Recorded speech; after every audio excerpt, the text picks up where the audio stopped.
Chasing Rain, The Journey of a Climate Refugee. Chapter 1. From Savannah to London. A gritty tale of love amidst climate breakdown. In the sultry heat of a Kenyan summer, the air heavy with the scent of blooming flowers and ripening fruits, our farm was a sanctuary of life, a stark contrast to the barren wasteland it would become. The story of how our thriving land, full of laughter and love, transformed into a mere memory, echoes the story of our journey from the comfort of our homeland to the cruel embrace of Nairobi, the city that promised hope but delivered despair. This is not just a recounting of events, it is a testament to our struggle, a chronicle of our fight against the forces that sought to break our spirit. My name is Amina. I am a 24-year-old woman, currently living somewhere in the vast, sprawling city of London, England. But my journey here has been far from straightforward. I am a prisoner of circumstances, a faceless entity in an unfamiliar land, the lowest of the low, the scum of the earth in the eyes of many. I am waiting to see what fate awaits me, far away from home, far away from everything I once held dear. 6 years ago, my life was different. 6 years ago, I was not just another face in the crowd. I was a daughter, a wife, a hopeful soul working under the brilliant African sun in my homeland, Kenya. I was happy, tending to our family farm, just married to the love of my life, Kamau. This is my story. The story begins in the lush green landscapes of our village in Rift Valley, Kenya, the place where my heart is still nestled. Kamau and I were childhood sweethearts. We had known each other since we were toddlers, playing in the red dirt and sharing dreams under the wide blue Kenyan sky. We grew up together, tending to our family's farms, studying under the shade of the acacia tree, and slowly falling in love.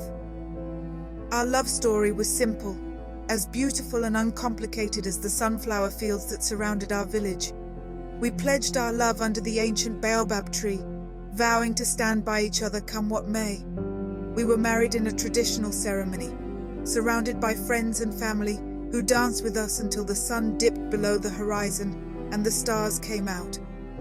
It was a joyful time, filled with laughter, music, and the hope of a bright future together.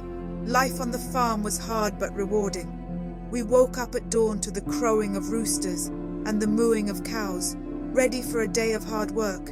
We tilled the land, sowed the seeds, and watched as life sprang forth from the rich earth. We battled pests, disease, and occasionally drought, but we always managed to pull through. The land was fertile, the rains timely, and our harvests plentiful. Our farm was a beautiful patchwork of wheat, maize, and sugarcane fields, intersected by tiny streams that danced with the African sun. At the end of the day, as the sun set and cast a warm orange glow over the land, we felt a sense of satisfaction, a sense of purpose. The sight of our crops swaying gently in the breeze was our reward, the fruit of our toil. We were connected to the land, and it provided for us. We lived in a small mud brick house on the edge of our farm, surrounded by mango and baobab trees. In the evenings, as the crickets began their symphony, we would sit outside, watching the fireflies dance under the starlit sky.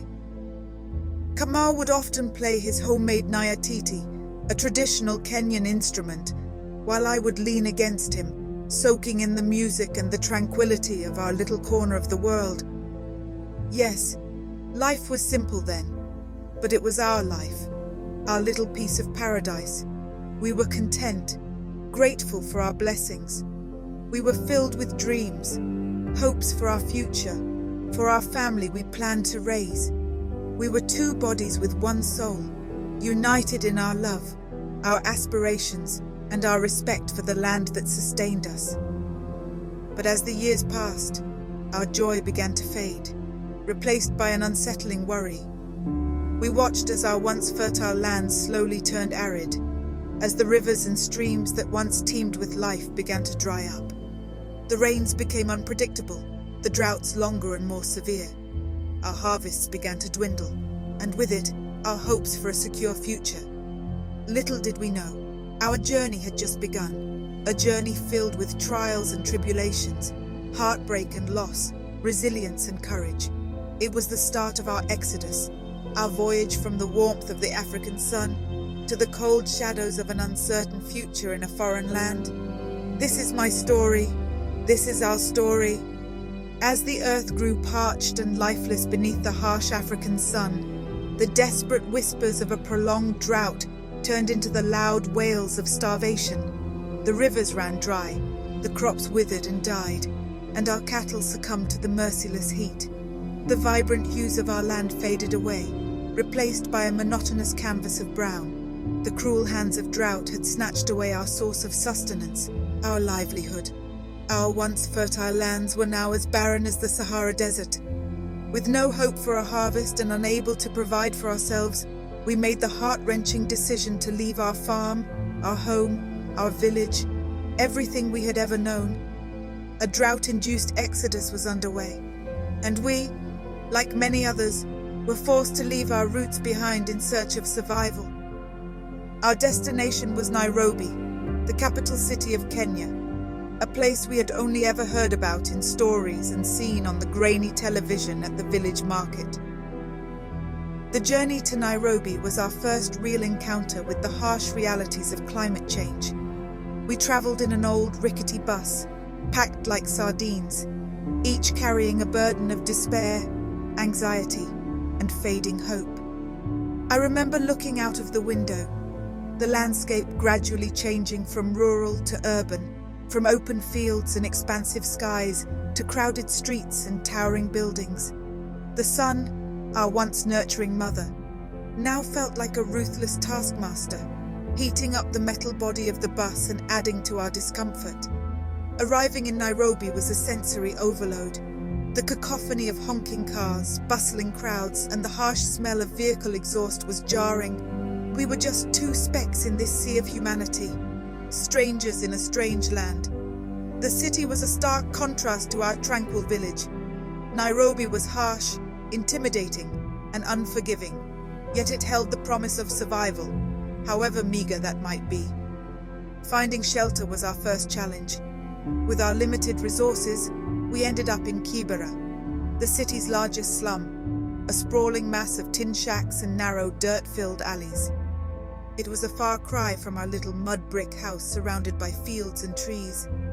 The air here was heavy with the smell of sweat, filth, and desperation. It was a world that knew nothing of privacy or comfort, where basic amenities like clean water and electricity were luxuries that few could afford. Life in Kibera was a daily struggle. Kamau found work as a manual labourer, hauling heavy sacks of cement in construction sites, his body growing leaner and more exhausted with each passing day.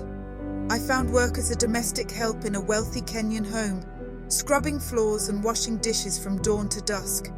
The irony was not lost on me that while I could barely afford a meal a day, I was cooking extravagant dishes for a family that wasted more food than they consumed. The city was bursting at its seams with people from all over Kenya, and neighbouring countries too, all seeking refuge from the onslaught of climate change. Food was scarce, water even scarcer, and conflict was inevitable. Tensions flared over the slightest of issues, fights breaking out in queues for water or at the crowded food centres. In this ruthless fight for survival, our humanity seemed to be slowly ebbing away. Yet amidst the chaos, Kamau and I found solace in each other. Our love was the one thing that the harsh reality of Nairobi could not erode. We dreamt of better days, of escaping the confines of the city, of finding a place where we could breathe freely.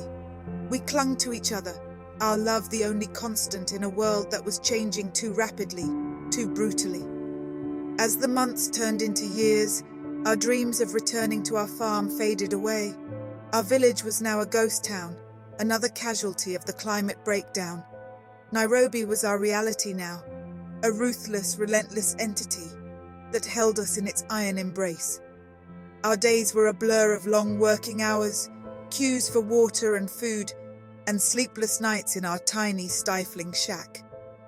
Despite the harshness of our existence, I found strength in Kamau's unwavering faith in our love, in our ability to survive.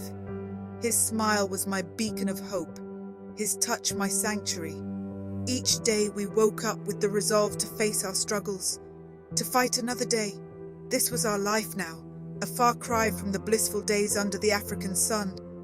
But little did we know, our journey was just beginning. The iron grip of Nairobi was only the first of many challenges we would face. A new fight for survival awaited us, a journey that would test our love and resilience beyond our wildest imagination. This is chapter 1 of a 6-part short story.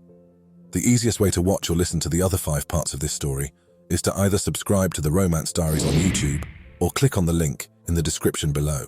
If you subscribe to the Romance Diaries, you can also enjoy other stories of love, romance, heartache, cheating and betrayal, and by clicking on the notification bell at the same time, we can let you know every time we bring out a new video. And if you would like to experience your own real-life romance, why not click on one of our sponsors, which you will also find in the description.